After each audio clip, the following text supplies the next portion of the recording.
শীত পেরিয়ে বসন্ত নামে রোদের উষ্ণতা মেখে দরজায় কড়া নাড়ছে গরম।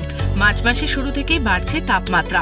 ইতিমধ্যেই সংকেত দিয়েছে চলতি বছর তীব্র দাবদাহের সম্ভাবনা দক্ষিণবঙ্গ জুড়ে। গরমের হাত থেকে গাছগুলো রক্ষা কিভাবে করবেন তাই নিয়ে ভাবছেন তো? পশু পাখি থেকে গাছগাছালি এই সবকিছু নিয়ে চিন্তা এই তীব্র দাবদাহের মধ্যে। কারণ এই গরমে সব থেকে বেশি ক্ষতিগ্রস্ত হয় বাগান। গরমের দিনে সঠিকভাবে পরিচর্যা না করলে বাগানের সমস্ত গাছ মারা পড়ে। কিন্তু গরমে কিভাবে বাগানের যত্ন নেবেন তা ভাবছেন, ভেবে পাচ্ছেন না তো? তাহলে আপনার জন্যই এই প্রতিবেদন। জেনে নিন গরমে বাড়ির সামনে বাগান বা ছাদের উপর টবে যত্নে লাগানো আপনার গাছগুলো কিভাবে রক্ষা করবেন। তীব্র রোদে বা গরমের দিনে বাগানের যে সমস্যাগুলো হয় তার মধ্যে অন্যতম গাছগুলো শুকিয়ে যাওয়া। জলের অভাবে গাছগুলো শুকিয়ে যায়। রোদের মধ্যে থেকে গাছগুলোর জল সংকট হয়।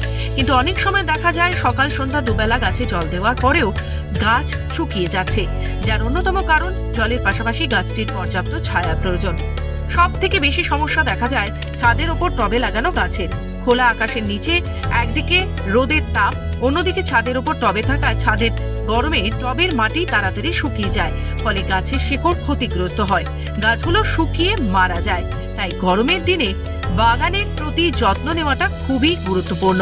গরমের দিনে কিভাবে বাগানের যত্ন নেবেন সে বিষয়ে পূর্ব মেদিনীপুর জেলার তমলুক ব্লকের যোগীখোপ গ্রামের এক নার্সারি মালিক জানান, গরমের দিনে গাছের পরিচর্যায় বাড়তি গুরুত্ব দেওয়া উচিত। পাশাপাশি পর্যাপ্ত পরিমাণে জল দেওয়ার প্রয়োজন রয়েছে।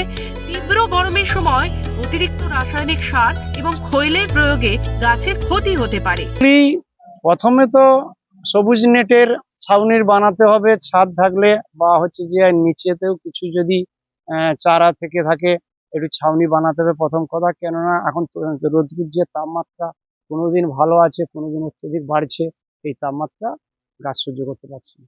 বর্তমান সময়ে টবে বাগান করার প্রবণতা বাড়ছে, কিন্তু বাগান তীব্র গরমের দিনে সঠিক পরিচর্যার দরকার।